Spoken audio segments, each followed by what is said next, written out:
Good afternoon, everyone, and welcome along to the education part of the Education and Communities Committee meeting. This meeting has been held remotely and also in person, and will be filmed and recorded for live and subsequent broadcast available through the Council's website. The Council is a data controller under the General Data Protection Regulations and Data Protection Act 2018. We broadcast and record meetings to fulfil our public task obligation to enable members of the public to observe the democratic process. Data collected during the process will be retained in accordance with the Council's published policies available through the Council's website. Members of the Council are reminded that they should follow the Council's established meetings protocols, including around the use of the chat facility, and that comments made in the chat facility are visible to all participants in the meeting, which may include members of the public who have also received invites to the meeting. So with this, can I ask Diane to go for substitutions and declarations of interest? Diane. We have apologies for absence from Reverend Burke and Mr Doherty, who are two of our church representatives, and Ms MacDonald, who is our parent representative. We will now move to an attendance roll call before proceeding to declarations of interest. Can the following members please indicate if they're present at the meeting, either in person or remotely? Councillor Armstrong. Present in the chamber. Councillor Brennan. Present in the chamber. Councillor Clougherty. In the chamber. Councillor Hilliard. Present in the chamber. Councillor Maguire. Present. Councillor McVeigh. In chamber. Councillor Nelson. In chamber. Councillor Quinn. Present remotely. Councillor Reynolds. Present remotely. Councillor Robertson. Present in the chamber. Councillor Wilson. Councillor Wilson. On the screen. Reverend Donaldson. And Ms McEwen. Present remotely. I think David's taken himself off mute. David, can you hear us, Councillor Wilson? Yeah, I'm present remotely. Okay. I need to declare an interest with regard to items later on which deal with transport and the Vice Chair of Strathclyde Passenger Transport. I don't think my association is such that I need to leave the meeting. Thank you, Convener. Thank you, David. We've got that noted. Are there any other declarations of interest? No others. Can I, first of all, welcome along the pupils and staff of Clydeview and St Mary's? I know Michael's going to do the introductions very shortly, but thanks very much for coming here today, and we're looking forward to the presentation. And with that, we'll go to agenda item number 7. Michael. So, through you, Convener, we decided to start committee today with a presentation around curriculum. As you know, we previously reported to committee that the Scottish Education is undertaking a 10-year strategic review of the curriculum for excellence, and we thought it would be helpful just as we stand at the foothills of that mountain that we will climb, just to share some of the already well-established good practice that exists in our schools, which will stand us in great stead. We had a curriculum-focused heads conference earlier in the session in December, and the provocation that we made to leadership teams at that time, heads, was what's on the screen just now: are you and your staff curriculum makers? Because the curriculum and curriculum development should never have not to be part of what we do. And what we wanted to focus on was, at this point, whilst we begin this endeavour, was to really think about what is it to be a leader of the curriculum, how is it that you carry that out, what are the key things that you would be doing within your school community, including with your pupils, and to ensure that that curriculum, if you go to the next slide please, Gavin, that curriculum is absolutely the pull to school, as we often talk about in terms of addressing attendance. Does it align with the local context from both the past, the present and the future? I'm making a reference there to what's happening around us in Inverclyde currently in terms of the regeneration of the area. Are we absolutely truly making sure that pathways align with the skills that are required for the future? And most importantly to me probably is a key question is, can your pupils see the world in their classrooms? We live in Inverclyde, but do we bring the world to them? Do we show them what our global community is all about? So I've invited 2 schools with strong practice in curriculum leadership and development to talk to us. But on the screen just now is the 4 component parts of the curriculum improvement cycle. And I know that there's a lot in that, and we can share the slides with you. But we are currently in that sort of second quadrant, moving towards the third quadrant, where there's a huge piece of work being undertaken by Education Scotland currently around what's called engaging and co-creation, where there's been a massive amount of work looking at international research, studies, other curriculum models. And what was found to be true in high-performing countries educationally was that they had an approach, a strategic approach to reviewing the curriculum in place, which potentially Scotland did not, but it now does, and that is the curriculum improvement cycle. You will recall from St Mary's HMI report, which we shared with you earlier on this year, where we achieved very good across the board, that one of the areas that was identified as worth sharing beyond the school nationally was the curriculum. So on the basis that that was in the report, Mr Deegan knew that the day would come where he would have to tell us how it was to be done, and I know he's been contacted by several schools from across Scotland to find out more. Here he is with 2 of his pupils. They'll introduce themselves in a moment to tell us more about it. And also we have Val Forsyth with us, Deputy Head at Clyde Academy, Kate Gibson at the Sense Apologies. He couldn't come, so we've got a better deal with Val with us this afternoon. We all know who runs that school. And Val will share with us, along with the pupils, some fantastic work that's been done across the curriculum there over a number of years, particularly in the BGE, which Ruth and I often refer to as the engine house for outcomes later on. However, the true engine house is obviously early years in primary, starting it right. And with that in mind, I'm going to pass over to Mark and his pupils.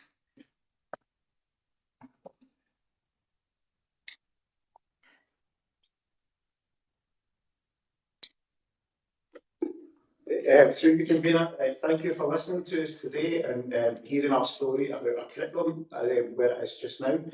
This presentation is a wee bit about how we got to where we are and how this led to the practice which has been shared more widely just now.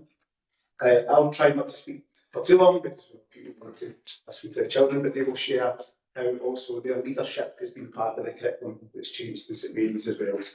So before you can change, you need to have a good understanding about where you are. So year 1 in St Mary's was about finding out the position the school was in. This hasn't been a process that's happened over the space of a few months. It's been a 3 to 4 year process to get the curriculum changed, because if you rush it, nothing sticks. So I had to start from where we are. So when I came in, our figures were some of the best in the authority. You can see from the figures there, when I started in the school, that we were very high up. The year I started, we were also announced in league tables that shared across Scotland as being in the top 10 as well. So right away, that was a point where we had to maintain and try to better if we could, right and finger off. So there were high expectations across the school. You can see that immediately. If anyone comes into St Mary's, you'll see the high expectations in terms of how children operate across the school, with behaviour, attitude, their conduct, their respect towards each other, the uniform. St Mary's are famous for their green uniforms everywhere they go, but those high expectations are apparent. I saw outdated vision and values in the school, and the head teacher before me had left that as something for a new head to come in. She knew it was at the point where it was ready to change and be looked at again, and I'll talk a wee bit more about why I would say that was outdated when we come to the next slide. And what I also saw when I started in St Mary's was a very narrow curriculum. Now that was because I came in just after the COVID pandemic, and the focus across Scotland had been very much on literacy, numeracy and health and wellbeing. So there was scope for really looking across and seeing what we could change in the school. That was looking at IT systems, seeing where our play was, the outdoors, the playground, and giving staff that freedom to try new things as well. So looking across each slide, what I'll do for each of you is talk a wee bit about how our school improvement plan really was the basis for the change for us. So looking ahead, I met with Mrs Guthrie before I start, and she said to me about the vision and values, what they are and ready to be changed. And in year 1, that was in the school improvement plan. So it was important to get the vision and values right, because it can really unite the community with what you're wanting to take forward. It can give you that sense of pride and belonging for your school and a clear focus for improving relationships at all levels. And it also lets the pupils know what it means to be a pupil in St Mary's. So across year one, it was about working with staff to identify possible values that we wanted for our children in St Mary's. We took faith and tolerance out, and they had previously been values before. Now, the reason for that was faith should be overarching in a Catholic school across your whole vision statement, so it didn't have to be a separate value. And tolerance wasn't a word that we thought we really wanted for our pupils going forward. We didn't want them to put up with something. It was more about that understanding and kind of building relationships across the school community. So those values were changed straight away. So we had 23, which we took forward for our school community. And as a leader, I thought we might have been seeing things like achievement, resilience, responsibility, perseverance, being the things that our parents and community would look for, but was pleasantly surprised when we consulted across the community that our pupils, parents and staff really did choose the same values. When you see the trophies there, the first thing that our community wanted for our pupils was happiness. People want their children to be happy at school. Pupils want to be happy. Following that as well, we also had kindness, and respect and ambition, which really did fit in with the St Mary's school community. So we were able to use that information for our parents, partners, children to build a vision and values which really fits in. It was much more child friendly. It didn't lose the faith element, but we managed to build in as well how it would prepare children for life in the 21st century. And it's now branded and everywhere. We can't go a space in our school without seeing our values and our vision statement, and everyone can talk about it. So year two, when the vision and values were set in place, year two was about seeing what you want your curriculum to do. Now, the last time I was here, I spoke a wee bit about rationale, and Ms. Robertson, you said you'd like to hear more about it, so there's a wee bit in this slide that's going to tell you about our curriculum rationale in St Mary's. And again, it was in that school improvement plan. I was taught when working in St Joseph's, the DECU, and working with our attainment advisor, that your improvement plan is your shield. And that's when you take forward and say, this is what we're working on, and that was in there in year two as well. So we did have a rationale in St Mary's, but it didn't really fit in, and the staff didn't see it as something that fit in with what the school community was doing. So it was important for us to start from scratch on a new one. So our rationale is looking at three things in your school. You're looking at what makes you unique. So thinking about St Mary's, what it's a school in the centre of Greenock, it's in Inverclyde, but beyond that, what does the school community think makes St Mary's unique from all other schools? It's thinking about what drives us. So there's certain things that drives every school. The principles of curriculum design. In a Catholic school, it's the gospel values. Everything should be coming back to our faith and how it impacts our life. Self-evaluation should be part of what drives every school. And then there was other drivers that the school community would identify themselves that they wanted our children and our curriculum to be based on. We also looked at the skills that we want our pupils to learn, and that was the third thing that should be in the rationale. So as a school community and working with staff, it was important for us to understand, if you're thinking about what makes us unique within Inverclyde, the prospects of Inverclyde as an area. So we know that based on studies and then information from Skill Development Scotland, the depopulation was high in Inverclyde, and many young adults leave the area for work or study. But we also had to look and see what was there for the people who stay and want to work in Inverclyde moving forward, and the skills that we want to develop in them to equip them for the jobs that are in the area. So looking at the top three, we looked at the top three industries in terms of growth, decline, and what industries will be in place in 2022. And that probably wasn't a big surprise based on where we are as a 10-year plan. But we were able to identify from there the types of skills which might be identified in these industries. We also had to look at what was on offer within the school currently. So we have our curricular areas, we have our topics that can come from whatever the children are choosing and the themes that can be brought in with it. The opportunities that we offer for our pupils for personal achievement across a wide range of areas, and also what happens through the ethos of the school, so things that happen naturally as well. We looked with the staff to see what our priorities were for drivers. So thinking about that, what are we taking forward? What do we want our pupils to achieve? How we're going to help them achieve the 4 capacities? What's important for pupils in Inverclyde? What's important in the centre of Greenock? We worked with parents, pupils, staff and the community with a very simple question to identify what's important in St Mary's and what's unique about St Mary's. And it simply was that question, what makes us unique? This was out at parents' evening, our pupils across the school took part in it. And then that was able to define what came up in our rationale. So you can see it's very, very small there. This will be sent out to you after, but we've got a clear definition of what makes it really unique, the drivers we want to take forward, and then the skills which we want our pupils to learn and develop across the curriculum. Year 3 was about taking that rationale forward and giving the pupils the opportunity to try and do things. So the opportunities for us were endless, and the freedom and permission was there. One of the things Michael has said about is early years in primary, but there is a kind of cut-off that happens at the end of early years, and primaries don't take certain skills forward, and that was something we wanted to change. Now, what I mean by that is you'll go into early years centres and see people working with woodwork tools like fires, playing outside, risky playing, and then in primaries it tended to stop, and that was something we wanted to change. We wanted this to be a seamless, continuous provision for our pupils. So we looked at our early years establishments across the authority. We visited some others, other schools who were a bit ahead of us in the cycle to see what we wanted in St Mary's. And this is what led to the practice which HMIE saw has been effective. So the practice which they saw, play didn't start for us in year 3, but in year 3 it became branded as a St Mary's way. Play looks different and every single school has to work within the context you're in. I'm not an expert in play, but I knew in St Mary's we didn't have it where it should be when I started. I was lucky when I was in St Joseph's to have a nursery. They are the experts in play. So I consulted with people in St Joseph's Nursery.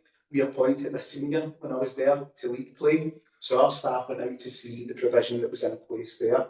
And we also went to see other schools. We gave them budgets, but early years teachers and nurseries are experts at finding things for free. So most of the play that you'll see doesn't cost much. It's things that's been pulled in, borrowed, taken from home. And they've got us to a practice which HMIE saw as effective at this point in time. It gets results, and it's certainly created confident individuals on our primary 1, 2s, and now into 3 years later.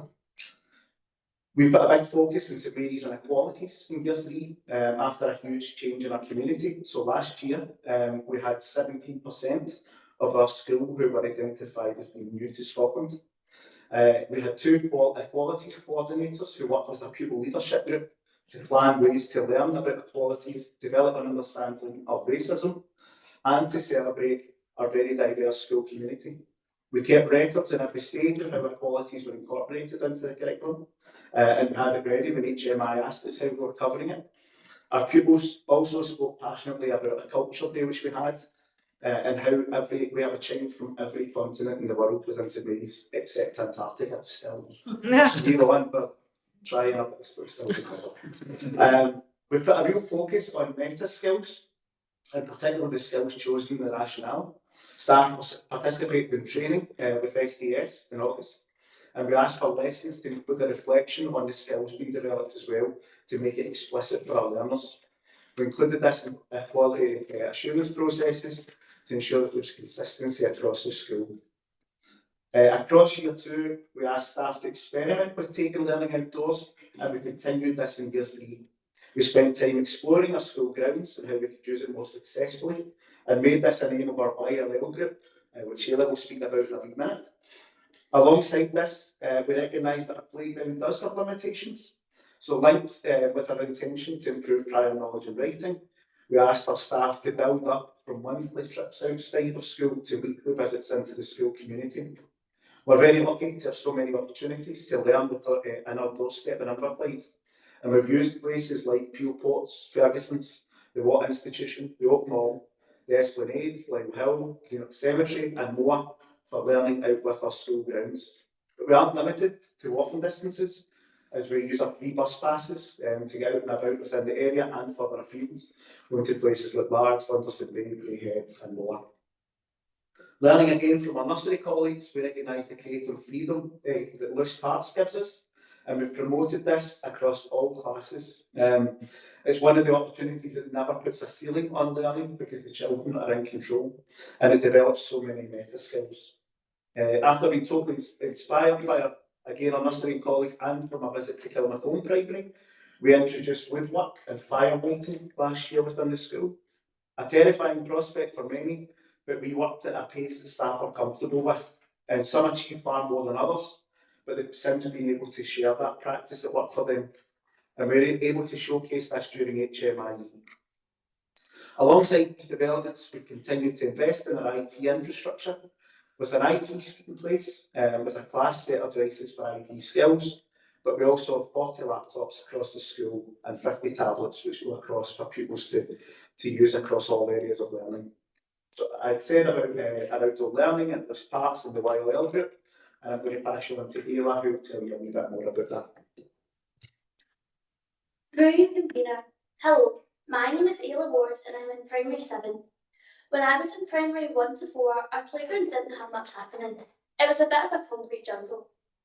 We had the Mugga and the park, but we had football going on everywhere. When I was in Primary 5, I became part of our Young Leaders of Learning group with Miss Donnelly, and we decided that it was time to change. Our focus was on the playground, as that is where we spend an hour every day and want it to be enjoyable. We carried out an audit of our playground and found many things that didn't always make it positive. We made an action plan for change and had prudent to decide what we wanted to do to improve break times and opportunities for classes to use the outdoor space more frequently. I will show you some of the things we have brought in. We have zoned off different areas of our playground so that there are many opportunities and you are not in danger of being hit with a football everywhere you go. We introduced loose parts to our playground for play and for classes. Loose parts can be a range of objects you can get for free, such as crates, planks, tyres and pipes, which we can use to create anything you want. We have had obstacle courses, cars, planes, boats and more made with our loose parts every day. We introduced playground pals from P6 and P7 to support younger pupils to use the loose parts safely. A big hit in our playground is our mud kitchen areas. This area again allows pupils to use their imagination and play freely. We are happy to share some mud pie if you ever want to visit. We have a scooter track using a wasted area around the Mugga, which is now used every day. The scooters are all from donations from the community, so again, cost the school nothing. We designed a stage for roleplay using pallets, which Mr. Fulton screwed together, and Mr. Mack designed our curtains. A box goes out with masks, costumes and props for people to put on their own shows. We worked with Finlayson Rangers, who created a storytelling area for us with logs used for stools and a storytelling chair. Older pupils can use this to read to the younger pupils. While we have greatly improved in our playground experience, we always want to do more. At Parents' Evening, we shared our work with a YLL stall and asked them for more ideas which they think would make it even better. We have also shared our work with schools in a similar situation to us who want to improve their grounds. Recently, the head teacher and pupils from St Ninians met with us to learn about our improvements.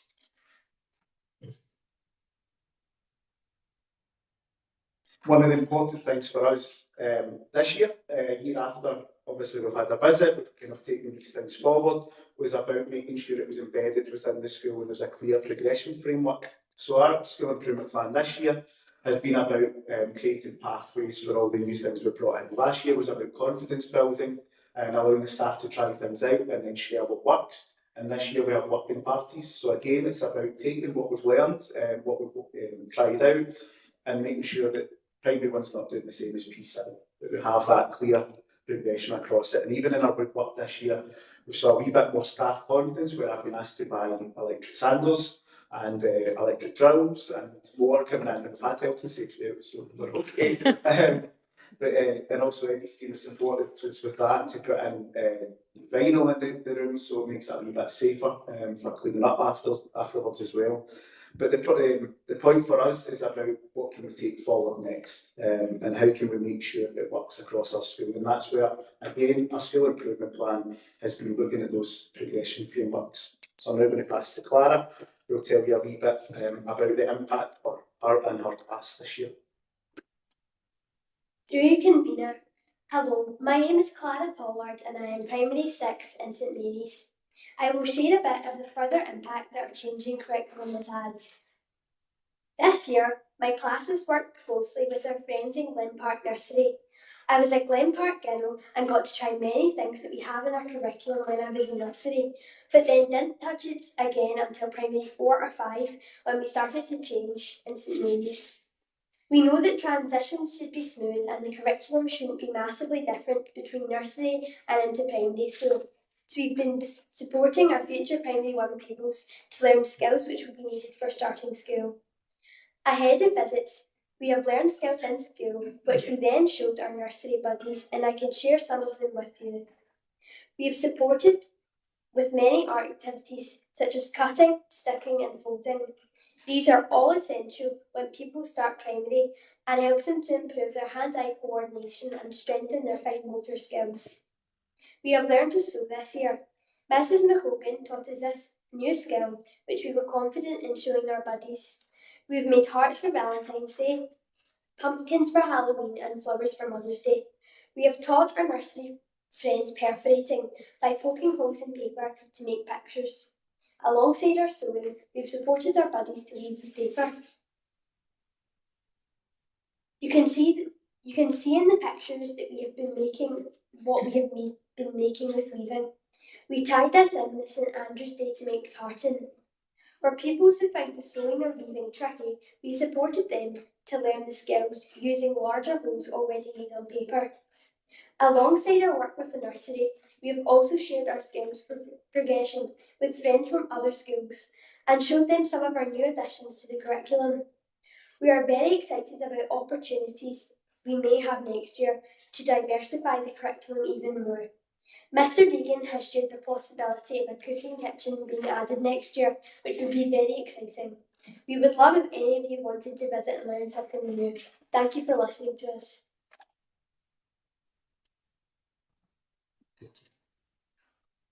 Over to me.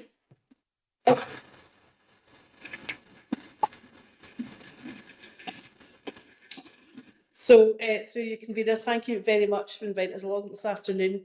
We're going to give you a little bit of a tour about what's worked for us. Is somebody going to do? Gavin's on it. Thank you very much. And it will be interesting to hear, hopefully, to see the parallels. Obviously, I think somebody's doing it for me. I think okay. Of what Mark's been talking about and what we've been doing as well. So let me just talk about, first of all, our school values. So similar to what our colleagues from St Mary's was talking about, we did embark on a really huge exercise to have a look at where we were with our vision, our values and our aims, and we went through a colossal consultation process to make sure that we were all absolutely happy. And we were so happy with them. They've all got their own, you can see behind you, the jelly men that signify each of our school values, and they come up in every single lesson now. So our lesson learning attention success criteria, for example, will show you our values and also our skills framework, and it's really kind of permeated through the school. You know, this all came, of course, from the great relationships that we have at the school. We worked on our relationships and focused on that sense of real collegiality. So to build a capacity for change when we're introducing new things, it can never be a quick fix.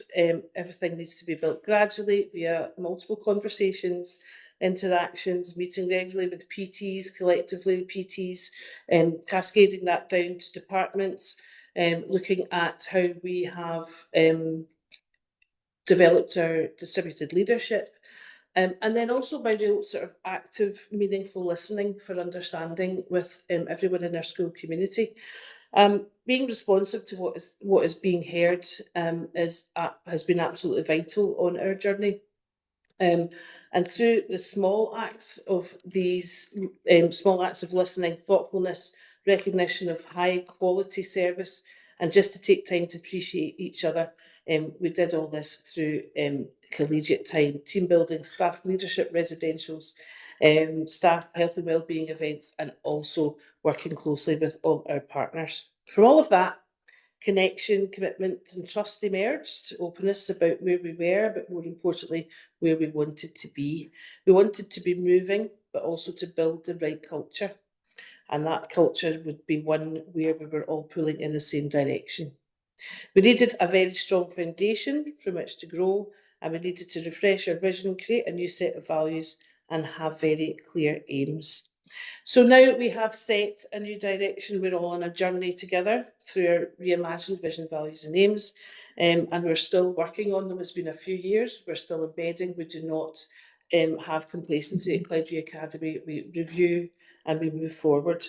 And through that time, our values have become further and further embedded in all that we do. We also have a school song. And our skills and values permeate through that as well. But I'm sorry? we have a school song. Right. So what do we suggest? Okay. Is that okay? Okay, fine. And David, can you put yourself on mute? Oh, yes. And not only do we have a school song, it plays every week through the tannoy on a Friday at 10:40, doesn't it? And when there's a special occasion going on, for example, football, Tartan Army, if there's Valentine's, if there's Halloween, there'll be a new AI created version of that every week. So I feel in that sense we're quite unique. Anyway, rationale for curricular change, because that is also important. So it was really time to start looking at looking through our values and looking to build evidence that informed a strategy for improvement of our rationale for our curriculum. So reviewed everything, all the data, whatever self-evaluation evidence that we had, and set out together, particularly around learning and teaching in the classroom. From our review of learning and teaching in the school, we then immersed ourselves in professional reading, Scottish Government publications, local authority reports, Education Scotland publications, along with our own evidence, and we spent a lot of time in focus groups with staff, young people, parents and partners reviewing and discussing the evidence. But it's just that part of that mechanism we have continued to use throughout the years to facilitate discussions about curricular change. It doesn't always go smoothly, but there is trust, and that is important. It's taken time to build that trust, but they know that innovation and change in the school, it needs to be planned, it needs to be monitored, it needs to be evaluated, but it will always come with shared accountability, shared support, and nobody is ever left feeling alone if it doesn't work out. And middle leaders have really been an incredible resource here for our journey, and you'll hear a little bit more about that when we talk about our roadmaps. This is some of the things that we discovered about the consistency of lesson structure. So when we embarked on a huge learning review, we noticed inconsistencies in lesson structure across, not just across departments, but within departments as well.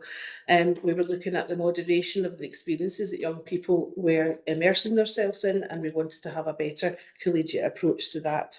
Monitoring, tracking, or early intervention, as Michael and Ruth were talking about, that being that engine room of improvement and preparedness for young people to move into the senior phase, was really, really important to us. And we embarked on a huge amount of work looking at developing the young workforce, and we've developed our own skills framework. And that skills framework does not just sit still in the curriculum either. What's happening with that now, we have a period allocated to second year for skills-based learning, where we look at personal development. We also look at future-proofing. We look at paying it forward, citizenship, and the young people have a great deal of breadth and choice in that, in what they want to study for a particular elective and how they take that forward. And we have our new skills profiling system as well, which is working really well, where young people are able to upload pieces of work, their best bits, some photographs and some narrative about what they have been doing and also about the skills that they've developed, and that will carry them through right through from S1 into the senior phase as well. We've also embarked in dipped our toe in some skills-based and values-based reporting as well. We're starting to look at the value of reporting and how we put across what we would like to share with parents about the successes of our young people, and talking about that with some common methodology and some common terminology to make those those reports more meaningful for young people, and how they're going to use that into the future world of work. Our cluster schools are now interested in our skills framework, and they're looking for ways as well to build that into what they're doing, particularly around primary 6 and 7 and transitions as well. Okay, the roadmaps there. This was a huge amount of work that we did, and it took maybe 12 months to 18 months to really bring into fruition. And this system was actually developed by 2 of our PTs. So this was not the work of a senior leadership team. This was about PTs getting together and recognising the need for a better way to articulate where young people were with their learning, but most importantly to share that with parents, so parents understood where they were with their learning, and the young people could also articulate that as well. So this is basically, you won't be able to see that very clearly there, but if you look at that roadmap for each department, there is a roadmap, and any discrete subjects within that department is there as well. And it looks where we're looking for young people to get to those milestones from first year into third year. And what it also does, you can click on those 2As, 2Bs, those parts of those journeys on the website, and then that takes you into exemplar materials, so parents can see that, young people can see that, and it really has helped us to have that shared understanding. All of that, of course, taking place with moderation, and then looking at the tracking, monitoring what's coming out there, and always referring is the attainment of young people, mirroring the roadmaps and always reviewing that all the time. We also have our interdisciplinary projects as well, that is also building our skills and that readiness for life beyond school as well. And of course, all this has been really beneficial for young people making coursing choices, their pathways going from third year into fourth year, and settling down on what subjects they would really like to pursue, taking them through to their sixth year as well. And I think you're going to talk about the hub, so I'll not go into that too much just now, but also one of the big changes that we've had has been in our new wellbeing hub. And Cara's going to talk a bit about that in a second. So what? That's what we're always told, and yeah, that looks great, but what? So these are the things that have we've been able to improve. And this is the things that we will always want to improve, and that is the outcomes for young people. Our SCQF, our widened offer, as starting to offer more courses, widening that participation, particularly in the senior phase, has been really beneficial. We're now a silver school for SCQF? We're hoping to go for gold this year.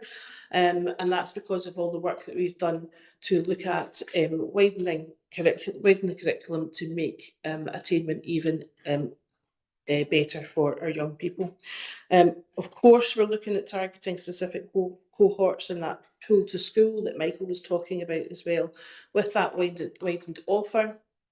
With that more breadth and choice, what we want to be able to see in evidence is that has got a positive influence on our attainment, our attendance and our engagement as well. So I'm going to hand over now to Cara. Thank you.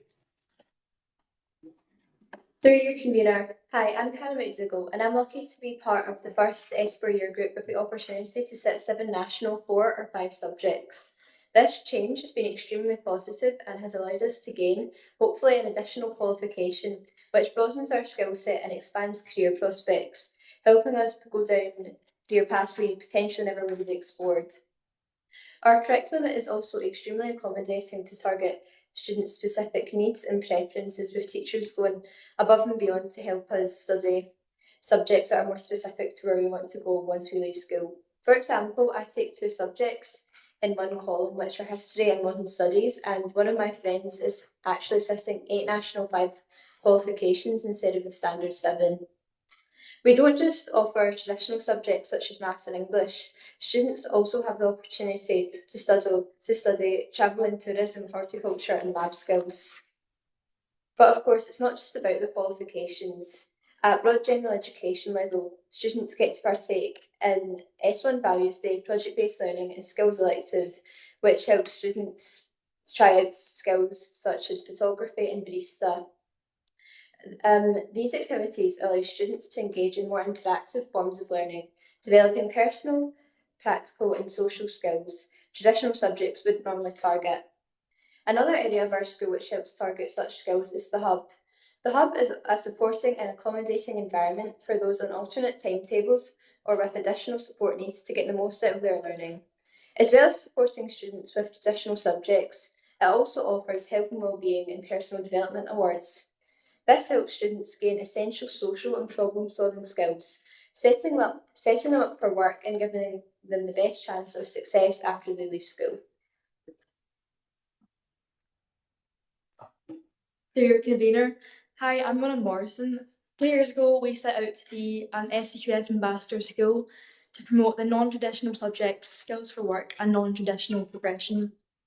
SCQF is a national learning framework in Scotland, and this year I was given the opportunity to be an SCQF leader, and my role is to help inform people of the courses they can do which may better suit them than doing the traditional set of subjects. We present at parents' information evenings to help inform parents and guardians of the courses that our child can do and how a level 5 course is equivalent to a level 5 qualification, which they may achieve more than doing a normal subject. The courses are widening pathways, and more of the examples of what we offer are barista, hospitality, skills for work, creative industries and politics. Some leadership opportunities that we offer in Essex are Young Enterprise, leadership and advanced languages. These courses are beneficial to everybody and there's something for everyone, and it allows personal growth and people to achieve their goals. At the start of Essex, we had a leadership day, which allowed us to understand the different forms of leadership and the facets of being a good leader. It was very educational and eye-opening, and it strengthened our skills, which are beneficial for aspects which are far beyond school. Although I'm studying traditional subjects, I've been given so many different opportunities. For example, music leadership, SCQF ambassador, and being a science ambassador. As well as last year when I was doing my hires, we had a column X column, which you were allowed to get an extra qualification from. For example, I did sustainable futures, but you could do barista as well and other ones as well. So there's so many opportunities for everybody, and there's things that can suit everybody. Thank you. Thank you very much, and I just hope that today we've been able to demonstrate just a tiny little snapshot of where we are with how inclusive we are and how ready we are to take on any changes that might happen, because we feel we have the right culture and we have the right values moving forward. Thank you.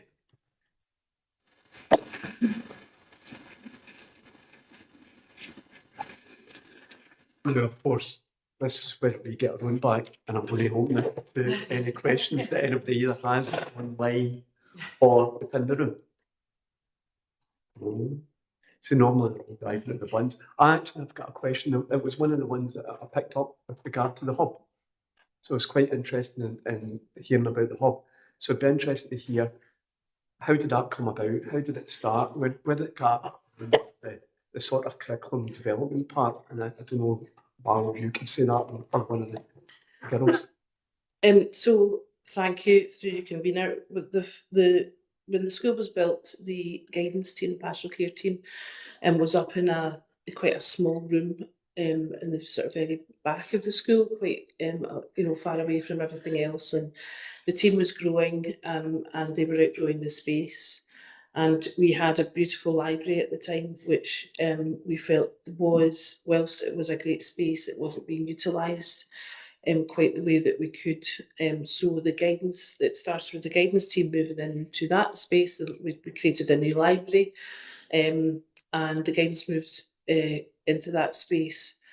One part of it, the other side of the library, was then a learning spaces, where pupil support moved into, and then we had other centre spaces with some breakout spaces as well, where we could invite our partners in. So we had our Developing Young Workforce Coordinator working from there.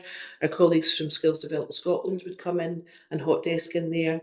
And we've also got our partners of Bernardo's, Be in Unity, and Action for Children that could come in, and it was a much better way to get staff together to coordinate support for young people. And out of that,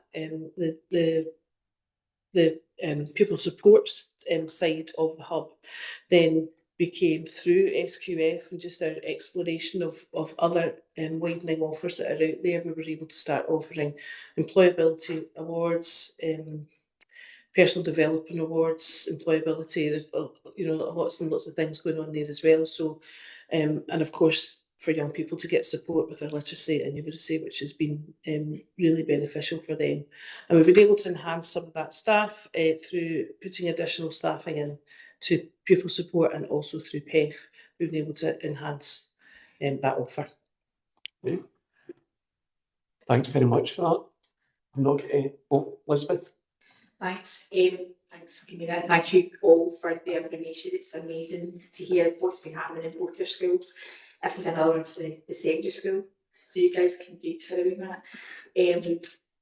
Obviously, there's a wider curriculum. The curriculum's changed vastly in terms of the types of things that are offered to young people. Talk me through how that works timetable wise. I've heard people say the dark art of timetabling. Yes. So how does it work with actually creating a timetable that works for the school running, teachers being in certain classes at certain times, all that kind of thing? I mean, you've got so much more on offer than traditional subjects. I think it was me that said the dark arts and timetable, and Liz, I think it was maybe me that told you that. Okay, so you're speaking to somebody who has not yet completed a full timetable. Year one, this is my year, to the first year of doing it. Yeah, with our particular school profile, we have, we had the girls there talking about the traditional curriculum. We want to actually move away, no offence, from that traditional curriculum, because we want the curriculum to be the curriculum and not have that kind of traditional subjects and things. But at the moment, what we have is a pathways form from second year right through to sixth year, where young people, choose their pathway. But we do have alternative pathways for some young people. And that's very much targeted. So that's looking at each young people as an individual to see what extra scaffolding or support or different routes that they will take through their senior phase, essentially. And how do we timetable it? So we have the flexibility and I suppose the determination and ambition of our staff, and particularly our PTs, will look to see what is available in the timetable. Let's see, I'll be able to run that for that young person there. We'll be able to set up a class. So when you think about what I'm trying to move away from is your traditional A, B, C, D, E column, but actually think, right, well, who's available and who needs something? So can we do a cross CD? Can we do a cross EF, and just look to maximise the expertise of staff and match that with the needs of the young person? So that's the way we're trying to move towards, and that's just to ensure that everyone has an equitable approach into the senior phase and beyond as possible. Yep. I just think it's so exciting to hear that. I've experienced young people going through schools, and sometimes it has felt, the columns just always felt quite, or maybe more rigid than they needed to be. So this is so exciting, and we're proud to elbow all of it. Our profile at the moment, we are starting on the option form to start adding in, we've got sports leadership, I think, is on the option form. We've got the languages baccalaureate, but we've got offers from CLD, and everything else comes in, and that would be a more kind of targeted approach. Francesca. Thanks very much. Thanks so much. That was really brilliant to hear and really interesting. I think, so I've got a question for each of you. You did keep mentioning the song And I felt, were you going to sing it? Was there going to be? And that didn't happen. So I just think it would be important that maybe as a follow-up after today, we see it on, you know, some sort of format. If the school's still using Twitter or X, or you send it out with the slides, that would be real. I think we really want to hear that, because we did hear a wee bit about it there. Slightly, that was my only disappointment. And then just for yourselves at St Mary's, the kitchen sounds really exciting and really interesting. And you did say there was an invitation to come there and if you get that, so I just want to check that is definitely there in the diary, and to ask as well if you've thought yet about what sort of things you might do with the kitchen when that arrives. So the plans in place for it, a parent partnership are going to support the purchasing of the kitchens. They're obviously a big investment, but last year I went out to school with Michael in Mearns, and they had a full cooking kitchen, and they had a cafe next door and a restaurant next door, and I'd asked Michael, do we have a budget for this?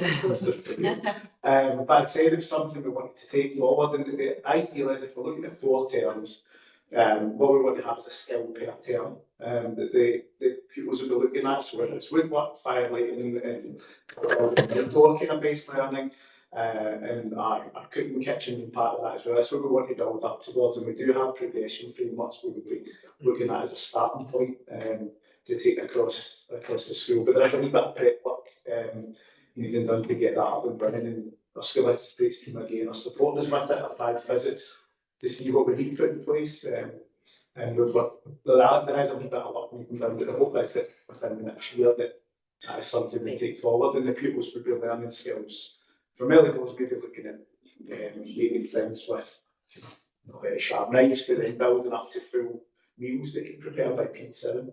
That's what the hope would be. Again, it's that kind of hearing about what's going on elsewhere. And is it okay still to an invite to come? Yeah, okay, thanks. Thanks very much. No, that sounds great. And I'm conscious as well that I think Ruth and Michael and I did go to see Kilmacombe Primary, where they had their pizza oven, and they've maybe got sort of memories of dragging me away, I think, from too many slices of pizza. So I'd try and behave better if I was going to St Mary's, if that's the case. Thanks very much. Okay, if we can no further questions, can I just thank you very much for your attendance today. I'll let us get going now, and I'll just ask Petty to give us one last wee round of applause.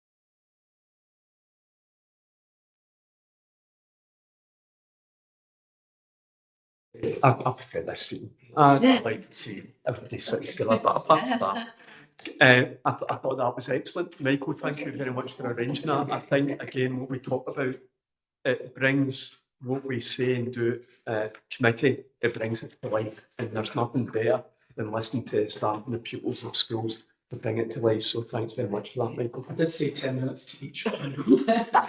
We can talk on the pets. You can't run a restaurant not talk about names. No, thank you. Sorry, convener, I need to just say I'm going to need to nip out to move my car by 12:30, so if I leave, I'll join on my phone so that I can at least still hear. We'll be finished. Just so that I'm not looking like I'm just kind of leaving. Chris is looking at his watch and thinking. Now, thanks very much for that. Can we quickly move on to the agenda item number 8, which is the education revenue budget update? I'll ask you in Thanks, Convener. So that's the education revenue budget report for 25-26. The revenue budget is currently 121.165 million, and the latest projection is an underspend of 123,000 or 0.1% of the budget. And that means the expenditure has decreased by 145,000 since the last committee. As normal, section 3.3 lists the main variances making up the underspend. So I'll mention just a couple of the items. Employee costs are projecting out underspend by 344,000. The biggest movement in there is early years, due to a number of vacant posts not being filled.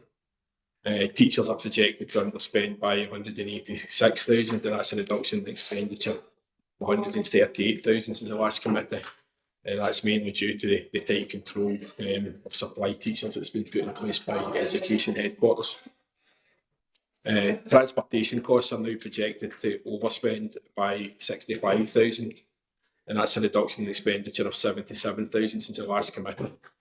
And the biggest movement within transport is to do with ASN, and that's following updated information from SPT. Early years partner providers payments are projected to overspend by 100,000, but that is offset by an underspend in the employee costs, which is included in the figure above. ASN placements are projected to overspend by 82,000, the same as we reported to the last committee. However, income from other local authorities for placements from their authorities into Inverclyde schools is now projected to over-recover by 93,000, which more than offsets that overspend. Section 3.4 and Appendix 4 is the provided details earmarked reserves. Expenditure is currently 62.3% of the face spend and 75.8% of the expected spend for the year. I'm not requesting any violence this site, so committee are asked just to note the projected underspend of 123,000 for the education part of the committee, and also to note that more than offsets the overspend for communities. Happy to take any questions. Thanks for that, Ian. I'm going to open up to questions. I've got one from Tommy. I'll take this my very first, Tommy. Yes, thank you, Convener. Convener, just first to credit also for bringing us up the back end line. I appreciate that's not easy, and I hope that continues towards the end of the financial year, but no surprise. I've got a couple of questions. First of all, the transportation. Overspend, we've given as the report states, for additional 600,000 into that this year, and we're getting some additional measures which very probably on the agenda we've heard of them in the past. I just wonder where officers see that budget for 26-27 will be back in the bag for the year. And the other issue I've got is on the ASN support staff. I know there's an expenditure of 91,000 against an understatement of turnover savings. I'm kind of surprised we've got a turnover target for ASN given the focus it's been on over the last year. Maybe there's something I don't know, but just like some additional commentary on that. Thanks. Okay, I'll bring Ian in first of all, and then I'll bring in the other members of the management team in. Ian?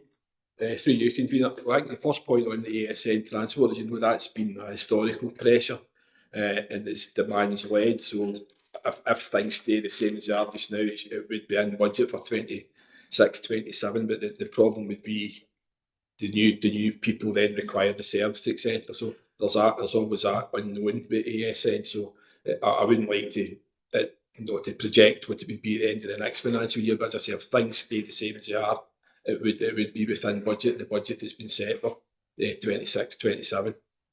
And your other point on the ASN staffing, the turnover saving is really part of the budget process. So you're expecting a turnover of staff there, but the nature of those jobs, if somebody does go off sick, the young person requires the support, so somebody will be brought in to replace the person off sick or the person that leaves. So there is really no turnover within ASN. So that is why it's such a big overspend, if you like, because the turnover is never going to be achievable for those types of jobs because they're ratio driven, etc. Thanks, Ian. Tony, you want to add to that? Ian's covered most of that, I'd say, yeah, so thanks for that, Ian. But I think, you know, we do everything we can to try and the budget for ASN transport. And as you say, there's something to run the agenda. That's one of the things that we're trying to introduce. And because it is demand-led and because it is also subject to tendering process as well, so some routes may be X amount 1 year and then we tender again and then it could come in higher. So it's quite a difficult thing to project because it's based on so many other factors such as demand and also the prices that come in from providers as well. Tommy, you want to Yeah, happy with that, can we just a quick question. Do we build a contingency into that transport because the land led there may be additional falls on the line we build that in, or they would just go for a flat rate over expected. But what we have done in the past is, we have flagged up the pressure and finance and worked with finance for that contingency to be built in. You can see that the budget was increased a couple of for last year, 25-26. So because we're keeping an eye on the projections that are coming in, if there is a contingency required, then we will flag it as pressure with finance. Okay, thank Okay, you. is that okay? Yeah.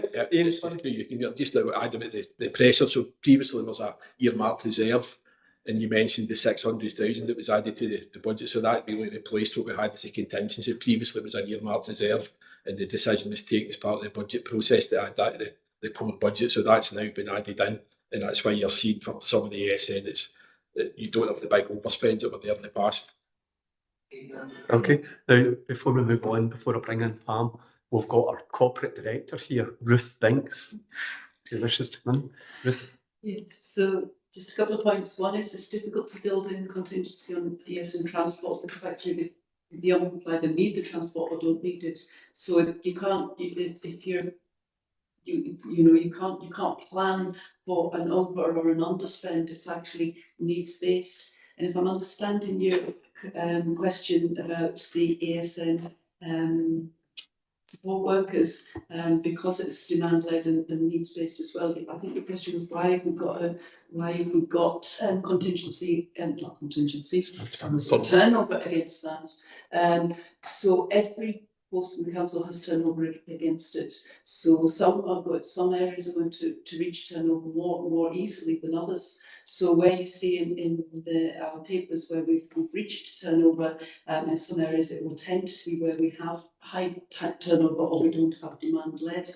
So, but across the whole of the committee, we tend to overachieve in turnover in some areas, underachieve in others, and towards the end of the year, it tends to balance out. And of course, the example of that was earlier on the community's agenda with the library museum staff. We've always got that lesser turnover there. Sorry, Pam. Thanks, convener. Yeah, just hopefully a small question back to transportation costs. We're obviously there's some good news here, and that we're not overspending to the extent that we were, but I'm looking at the sentence about the projected overspend of 54,000 on internal transport drivers, and I wonder if is that connected to the new buses? We've got these new buses. Is that anything to do with that? No, right? Fine, thank you. Yes, by all means, Tony. So you can that pilot will be starting in August, so we haven't got to that point yet. Thank you. I can't see anybody online, and I can't see anybody else in the room. Can we agree with papers? Thank you. Can we go to agenda item number 9, which is the education capital programme? Eddie. Thanks, Mayor. So regular education capital programme progress report, and at this stage of the financial year, we effectively report on the complete year programme and the premises. And the last kind of phases of work we had panel refresh completed last week, and we're very much now in planning for the new financial year and we're starting some of the programmes on the 10th time off will take forward. It's very good. Thank you, Eddie. I'm looking to see if we've got any questions. Can't see anything in the room. I can't see anyone online. Can we agree the paper? Easy. And can we go to the next agenda item, which is the Education Committee's Delivery and Improvement Plan? Ruth. Yes, we're asking you to consider progress on the 2026 committee's delivery and improvement plan. If I take you to section 3.6, you'll see all of the actions and sub-actions which are noted as complete. There's one that is on hold, and that's the PSE curriculum. Interestingly, the PSE curriculum was at the request of the young people themselves for review of that. However, there's no point in reviewing the curriculum when there's a national curriculum review going on, so that's been put on hold. The 3.7 is looking at the overall benchmarking framework data dashboard, and so that has been updated, and the bullet points at the top of that paragraph are the ones that have recently been updated, and we're performing very well against that. Members all know that we tend to set ourselves against the national rather than the comparator, to put an element of ambition. And no LGBF department has a red performance, which is nearly 5% of the target.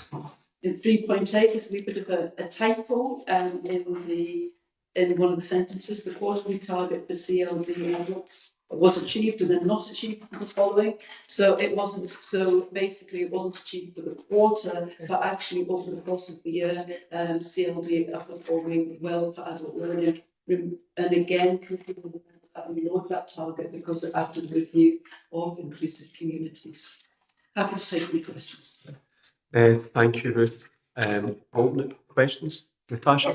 Got one question on comment. First of all, just on the CLD target, thank you for revising that. I know that I mentioned that several times, and it was just waiting for the right moment to review it. So thank you for doing that. My question is just on page 57, the PSE curriculum. Do we have a timescale for the Scottish Government finishing the curriculum review?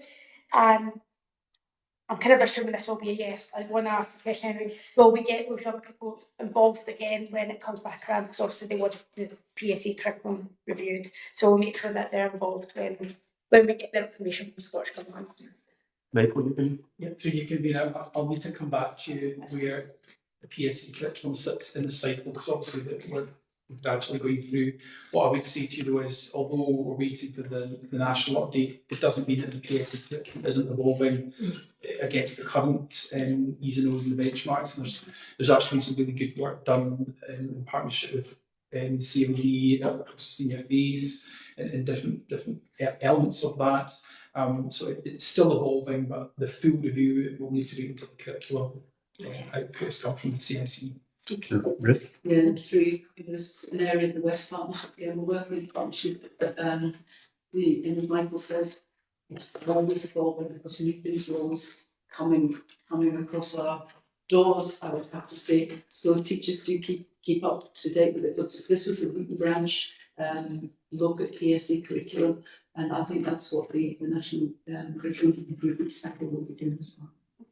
Okay. Thanks, Michael. Thanks, Ruth. I'm going to bring Paula in online. Paula? Thanks, Convener. It was just on Natasha's question around PSE. I'm part of the health and wellbeing core and collaboration groups that are working on the PSE curriculum, and the draft papers are all coming in June for schools to look at for a closer look from January 27 for implementation, I think, in 2028, but that's the kind of timescale of it before it all starts again, because it's a 10-yearly review. But the draft of the PSE curriculum will come in June. Thanks, Paula. Thanks, Natasha? Paula. Okay.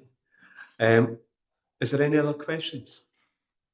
I'm just thinking to myself, on my papers, that might be the last paper that Ruth introduces to this committee. Just I've got the last one. Oh, you've got that one. Thank you, Ruth. And with that, can we agree the paper? Yes. And can we move to agenda number 11, which is the overview of local national initiatives? Michael?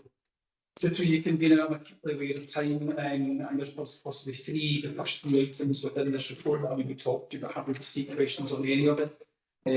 Just some good news, at 3.1 we had a follow through Kate's lecture visit at Wellington Children's Centre.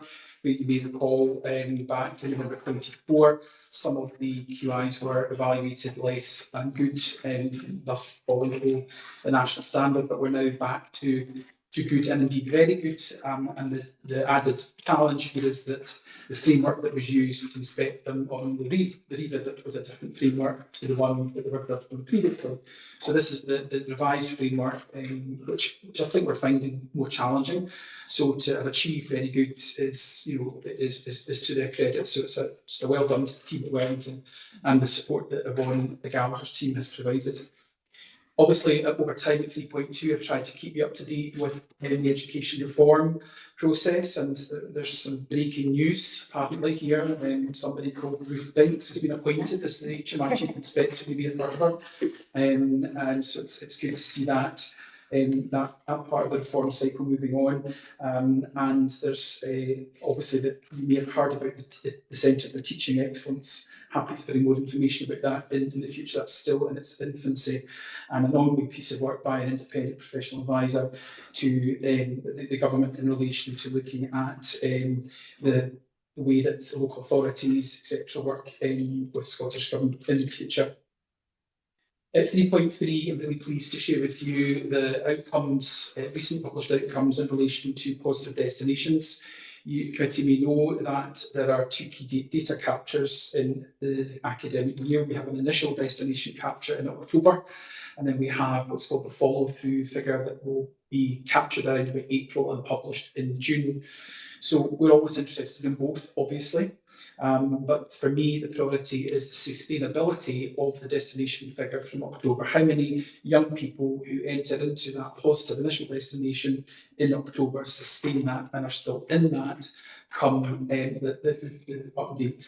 You'll see from the table at 3.3.1 that our 24-25 figure has matched our best ever figure, 96.4, which means we're above the national average.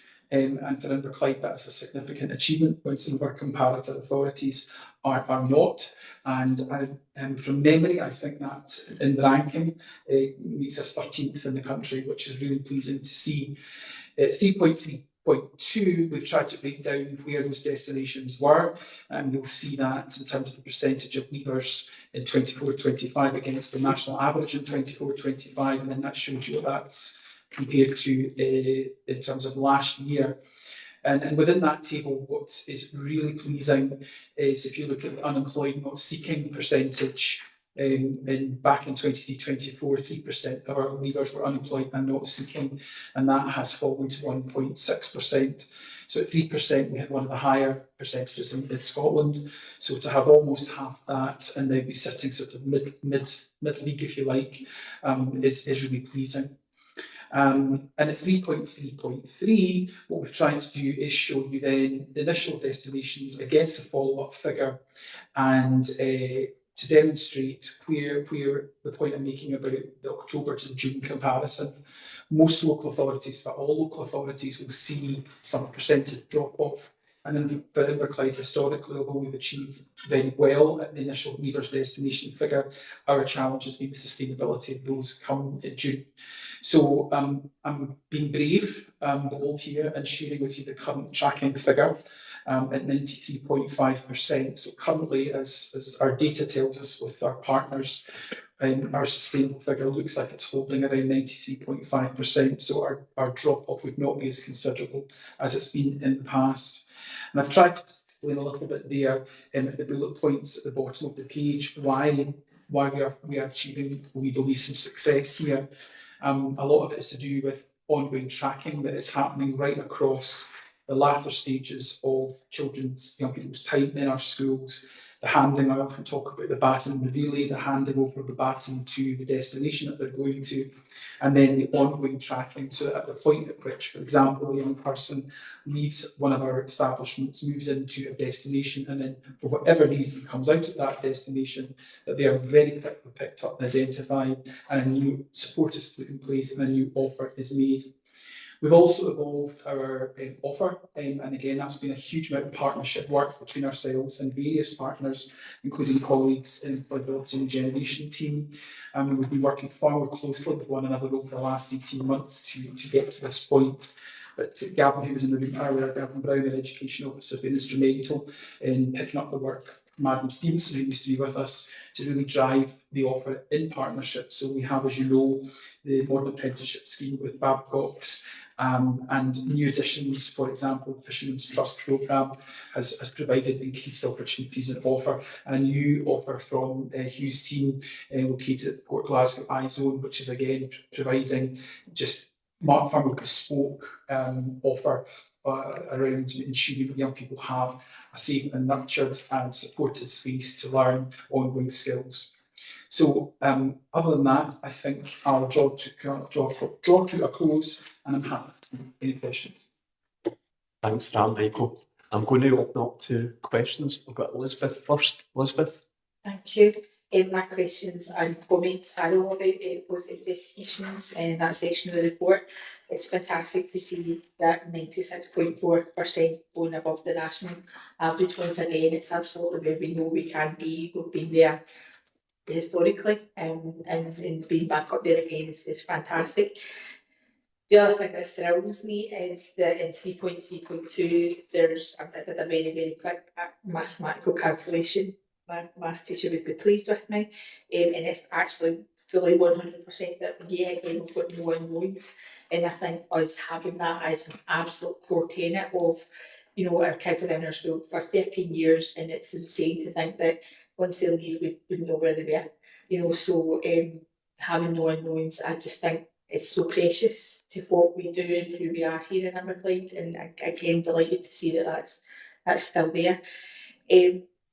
The question that I've got is about the kind of wider partnership context of all this. Obviously we do school leaver destinations, SDS support with that. There are college leaver destination results that are the college are hit for. Our universities have to do reporting on this type of thing as well. And I'm just wondering if we ever get a picture of the kind of beyond that follow-up time, because we care about our young people even beyond the follow-up period. And is there a way of the system saying, actually this is the number of kids that did complete their degrees or did finish their HNDs or whatever. I don't think I've ever had that given to me or presented to me, and I wonder if it's possible. Michael? No, if you know the answer.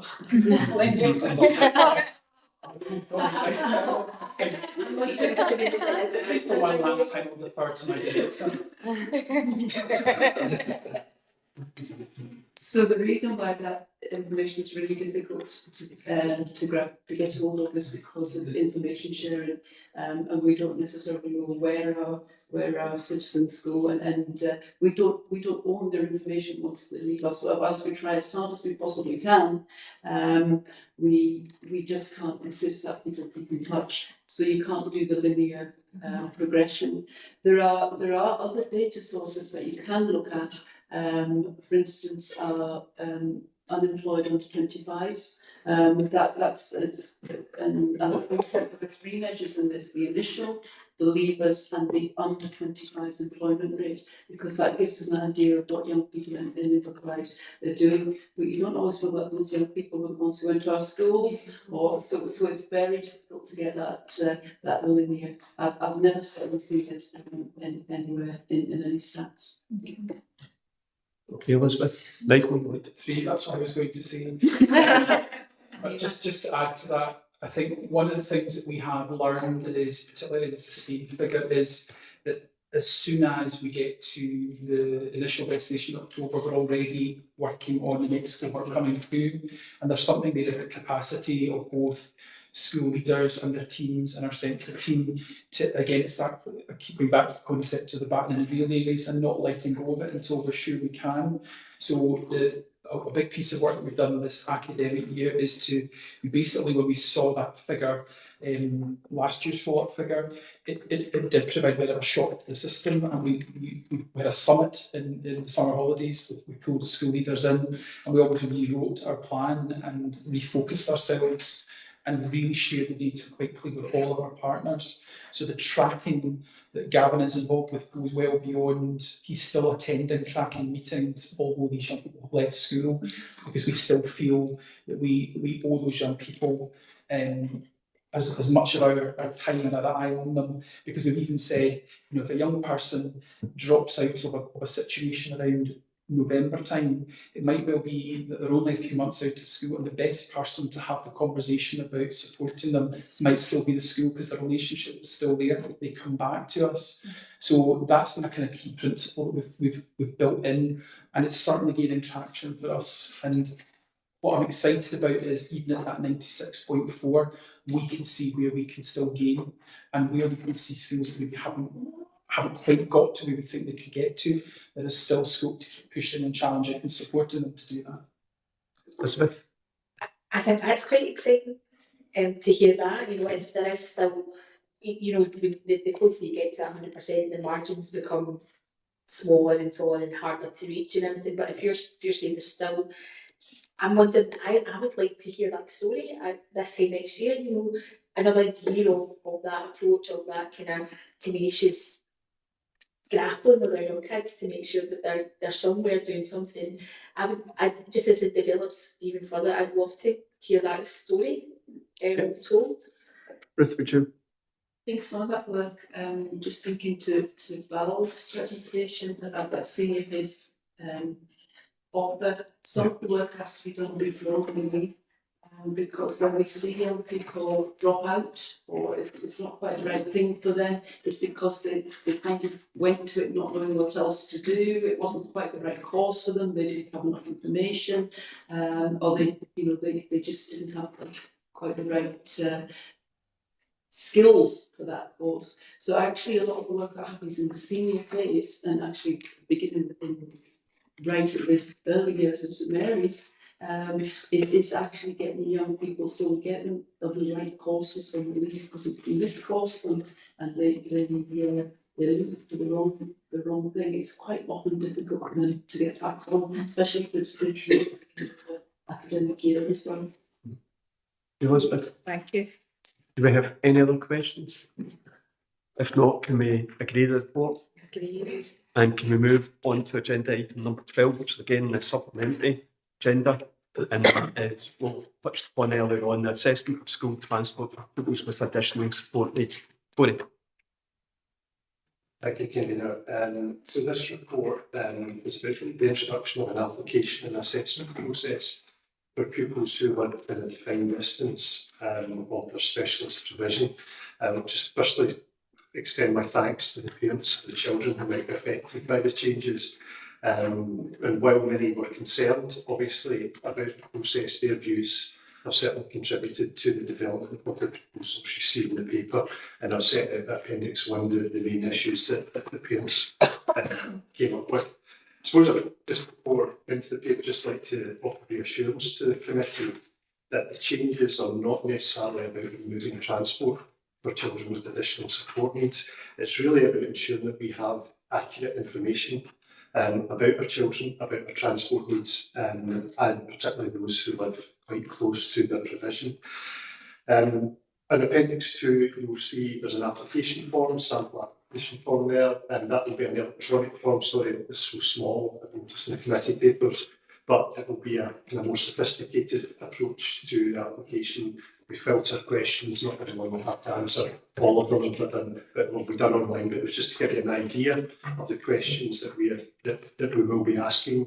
We've looked at what other authorities have done, and we've stripped out quite a lot as well, just to make it less onerous for our parents as well as they complete this.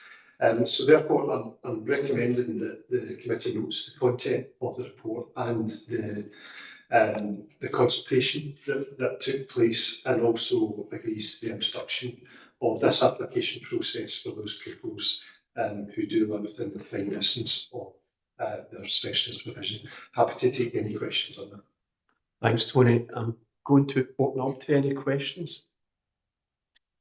Can't see anything in the room, and I can't see anything online. Can we therefore agree the paper then? Thank you. And can move to the next agenda item, which is again the late agenda item, and I'm sure people don't realise why, because it was very much budget driven.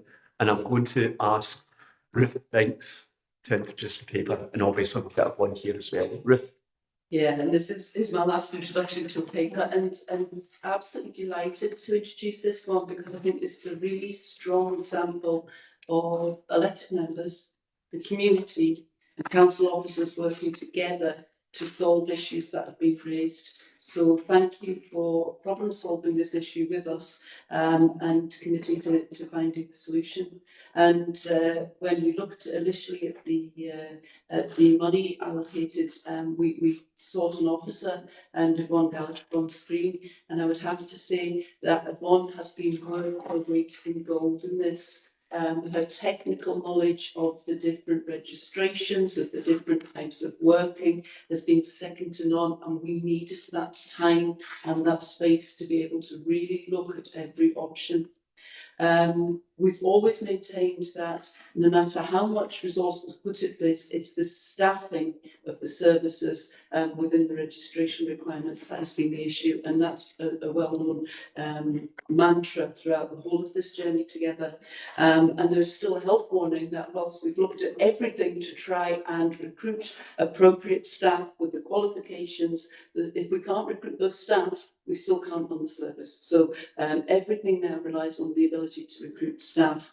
But what we have been asked to do is look at a fair and equitable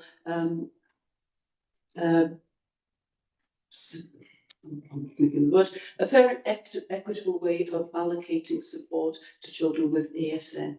And what we've looked at is we've increased after-school childcare places, and in order to get more equity and routine for young people with ASN over the summer, we've essentially amalgamated the childcare and the Play for All, or the play service, support service, so that we can meet needs of a wider number of families, and a wider number of families can access that. Last year we piloted additional support play schemes, and we listened to the feedback and we've taken that on board. So the paper recommends a new delivery way of doing that, and we've looked at everything we piloted over the last summer, and we've taken a look at that broad the scope of other activities. We've looked at the ones that were most successful, the most popular, and what the feedback from the parents have said, and we've come up with our paper with the options in the appendices, which Yvonne is now going to go through in more detail. Yvonne, over to you.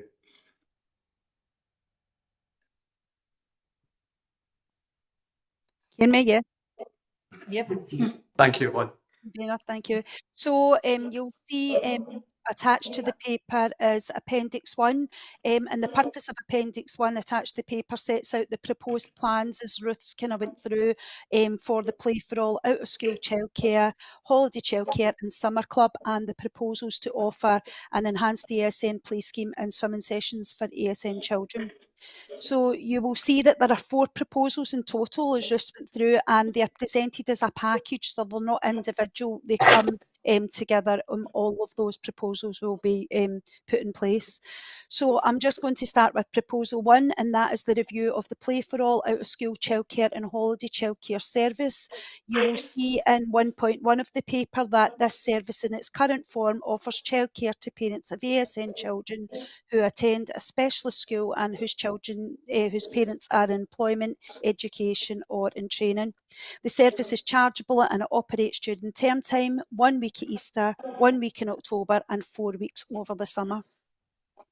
You will see in 1.3 of the proposal that there have been ongoing challenges with regard to recruitment for this service and finding appropriately qualified staff.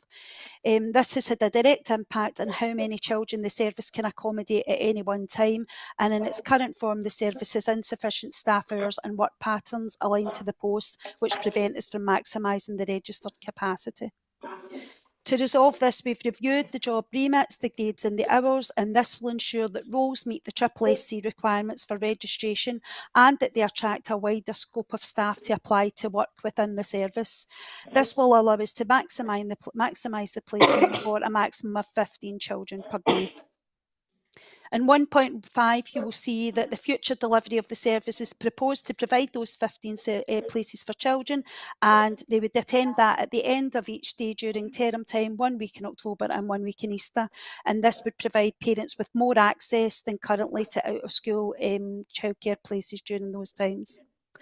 This proposal will not include providing childcare as part of Play for All service during the summer, but instead will offer an enhanced care provision over the summer, which will be available to a wider scope of families. Parents who use Play for All during the summer for childcare will be eligible to apply for the summer service, and I'll explain more about that in Proposal 2. The Play for All service will offer the same hours as currently, which is 3 p.m. to 5:30 during term time and 9 to 3 during the 1 week at October and 1 week at Easter. And the eligibility criteria will remain the same, which is that parents are in employment, education or training for employment. The proposal will also review the staff roles and grades and provide a full staffing model that will accommodate 15 children out of school care during those periods of term time, October week and Easter.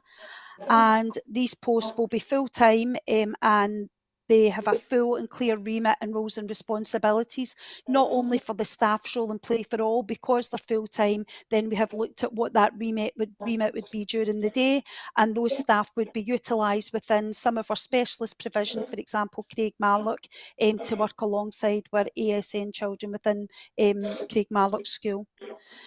You'll also see that there's a proposal in a proposal to rebrand the name of Play for All service in consultation with parents, as there has been long-standing confusion over what the service delivers, and we've got a plan to do that with the ASN parent group and other parents at one meeting.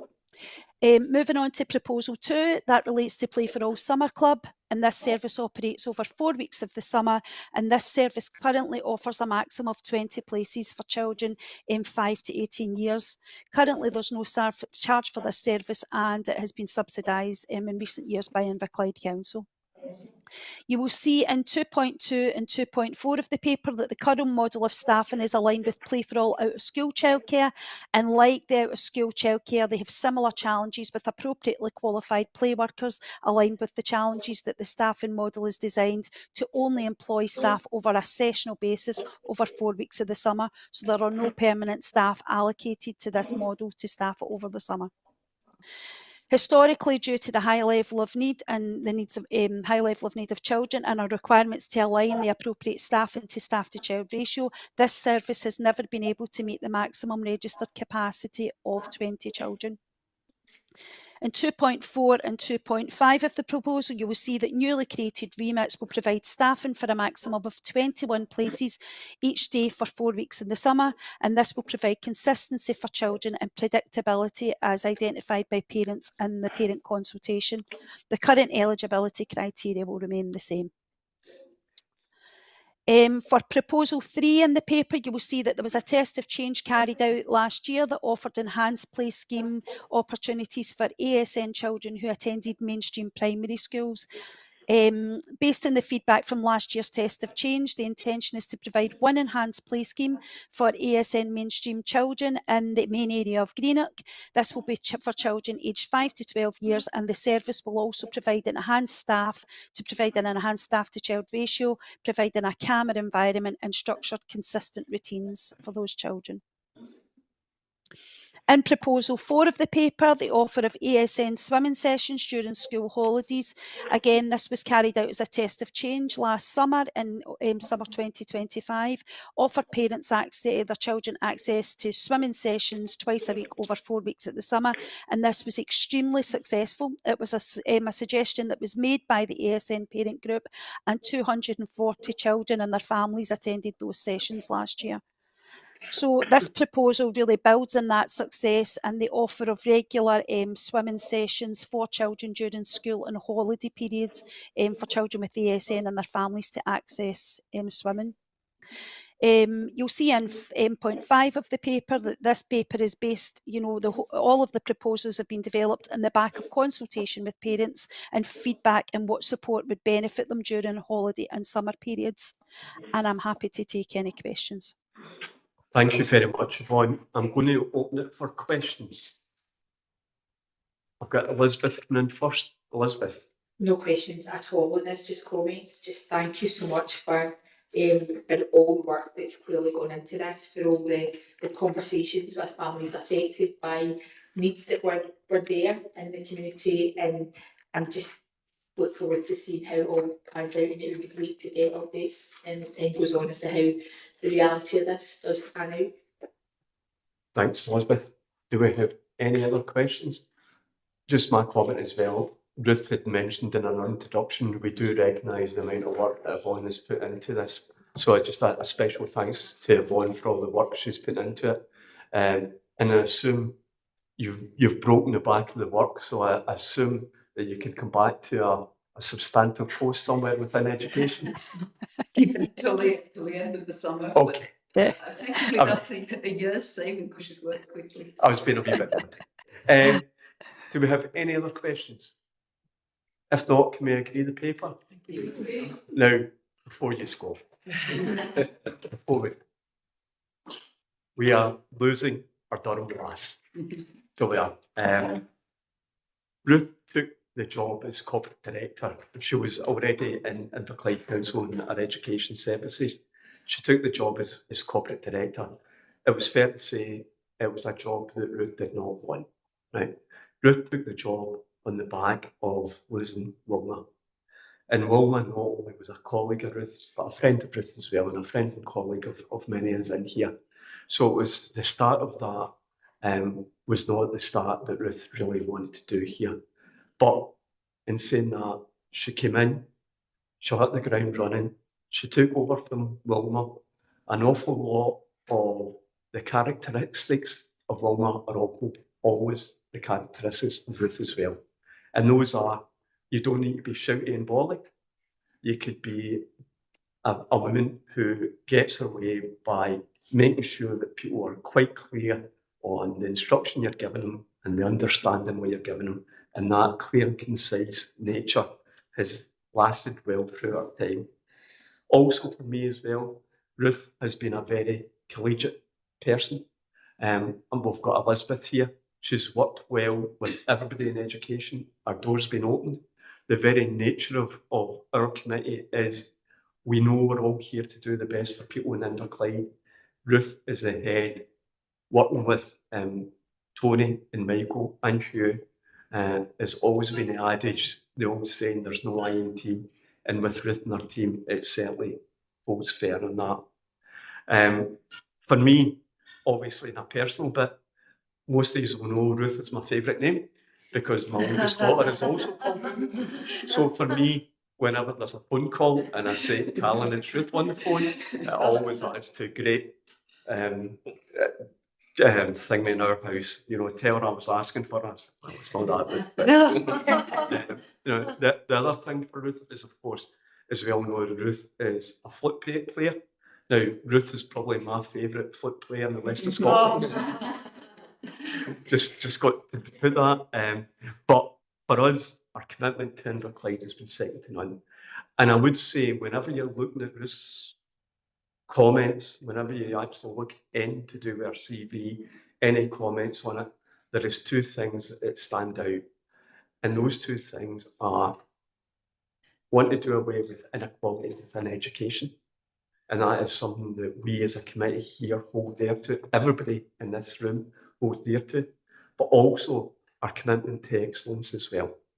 And it's also those two things that every one of us want to see for our pupils within Inverclyde. And I'm sure Ruth will take that on to her next job. She'll have a wee bit of Inverclyde going with her, because she can always look back and say, well, if Inverclyde can do this, then so can we. We are extremely lucky that there'll be a gap where Ruth is, but we know that both Michael and Tony will stand into that just now, and hopefully we'll get the same level that we've always had from our two colleagues, and Hugh as well. Hugh's over there and he knows how important he is to the service as well.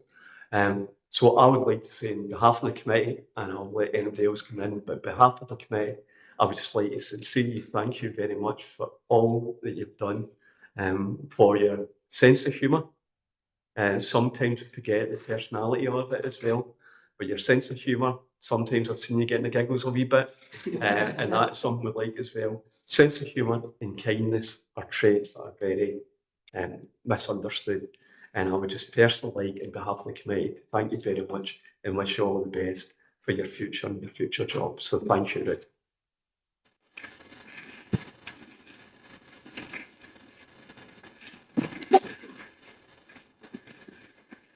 and hopefully I'll see some people on Thursday. I'll say something. So this committee has achieved so much over my time here, and thank you for everyone in it. You've taken key decisions. Some of them haven't been easy decisions, but every single one has been taken with a commitment to get the very best for our young people in our communities. And a director cannot ask to work in better circumstances. So thank you. Thank you, Beth. All the best.